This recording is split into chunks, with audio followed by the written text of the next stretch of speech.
the 90s, but we thought actually it's quite viable now. We could self-fund this, and we've got a route to market. We can actually do it. Those publishers say no to us, it doesn't matter anymore. We'll do it ourselves. And our idea was AAA light. And what I mean by that is that the visuals of the game are next gen. We've used Unreal 3 engine to make the game. It looks stupendous. It looks astounding. I mean, it's the product of some of the people in this room, actually. Some of the teamsters who are in this room, a very talented group of people have been working on it, and it looks and it plays really, really well. And actually, if you don't believe me, we've got a build of it on our booth. You're more than welcome to walk straight out of this presentation after finish and go and play it and see for yourselves. I've got some footage. I won't bore you with too lengthy clip, but just give you an idea.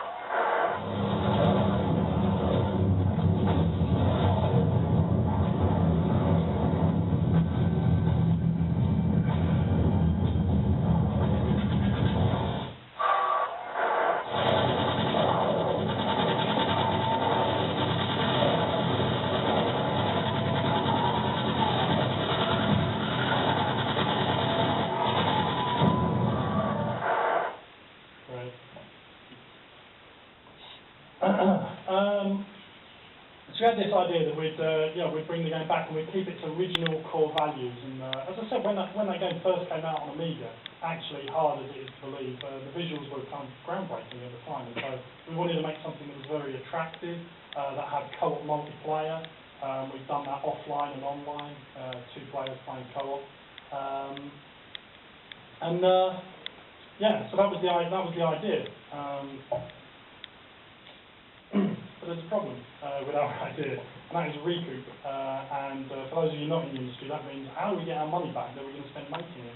And I think Martin's done some interviews where he's talked about how much we've spent on the game. It's in excess of $2 million, I think he said. I don't know how accurate that is.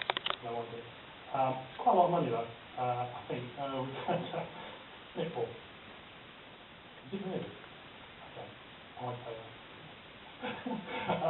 It's more than I thought. Is that your inflated wage, Paul?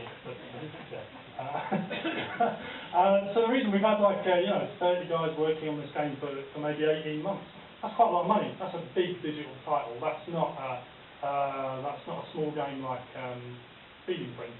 It's not Feeding Frenzy. It's not Hectic.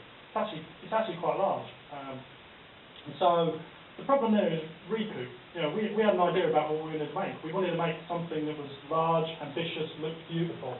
And so basically we had a solution. We went to Microsoft and we said, look, we've got an idea, but we don't think it's going to fit in one game. What do you think about making a trilogy? And they said, yeah, that's fine. So that's what we did. And we got a trilogy. So the first one's coming out, I think, later this year. Before Christmas, and then the next 2 will be staggered after that. But obviously, creating a trilogy creates its own problems.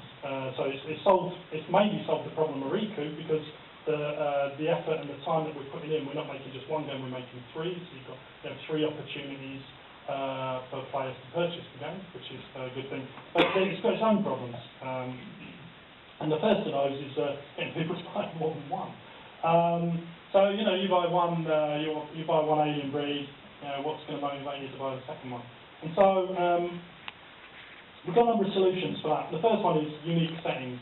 So each episode's got unique places that the player characters go. They look different. They play different. We've got different weapons in each episode. So as the player progresses through the game, they get increasingly, I suppose, destructive weaponry.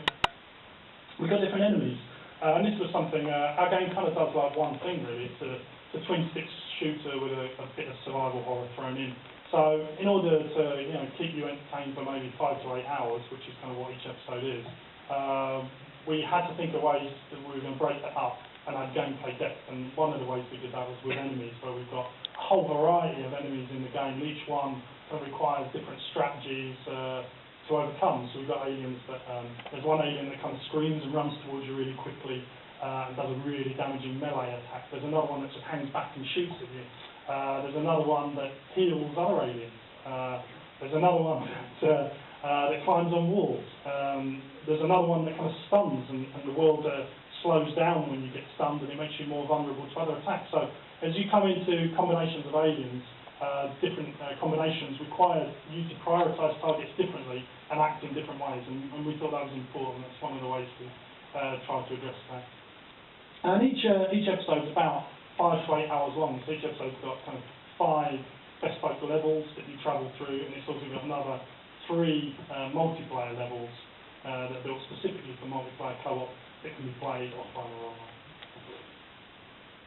And the other thing we did as well, getting people to buy more than one, is the specially built pilot. So most Xbox Live Arcade games, when you download the trial, what you get is you get the first 5 minutes or the first 10 minutes of the game.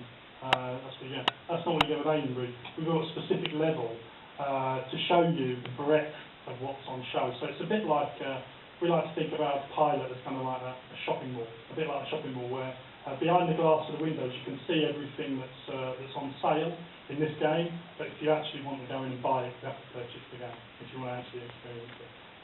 But a few of you, I don't know, has anyone actually played Alien Breed already on the booth? Yeah? You've been playing, if you've been playing it multiplayer, you've actually been playing the trial. Did you enjoy it, Sam? Yeah. Thank you. Imagine if you said no. It's shit all.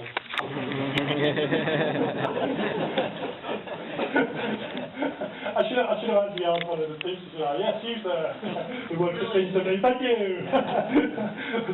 Thank you.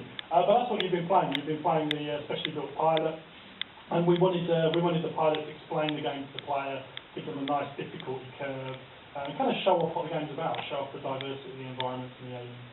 So that's one of the other things that I suppose slightly innovative things that we've done to try and make people purchase Sentinel. And the last thing that we've done is narrative. And narrative's a strong motivator for people who play games. Has anybody completed the game because they wanted to find out how the story is? Yeah, well, wow, quite a lot. Why are you shaking your head? I never completed. That proves, that show of hands there, proves actually how powerful a motivator narrative is. People want to know how the story ends. That's why people watch EastEnders. It's banal. It's got Ian Beale in it.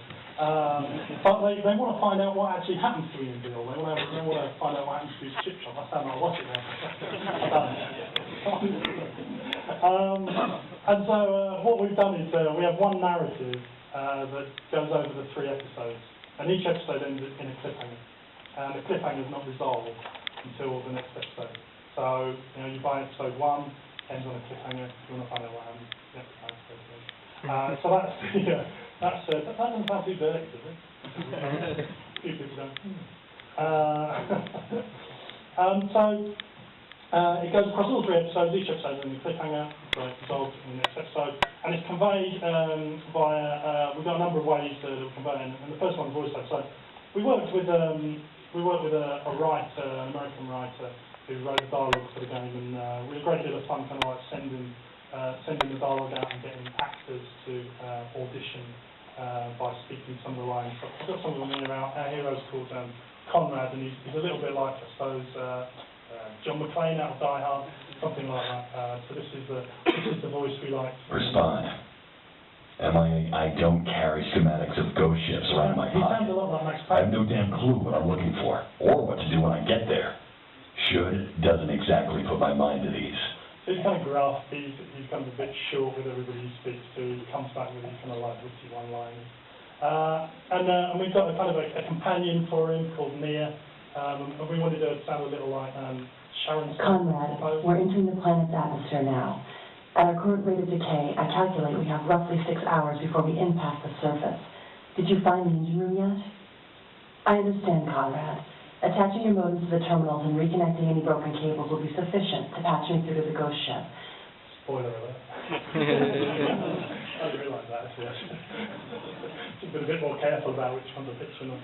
And the last one is we've got a character that you don't actually meet in episode 1. Is this a spoiler? What do you think, Mark? Should I? Go for it. Okay. And this guy's called Klein, and he's kind of like, this is his voice. I'm still not correct. Most impressive. You must know I spent hundreds of years alone in the right. And I guess, except for my text. He was modelled on Paul Gilman, our producer. The voice of evil.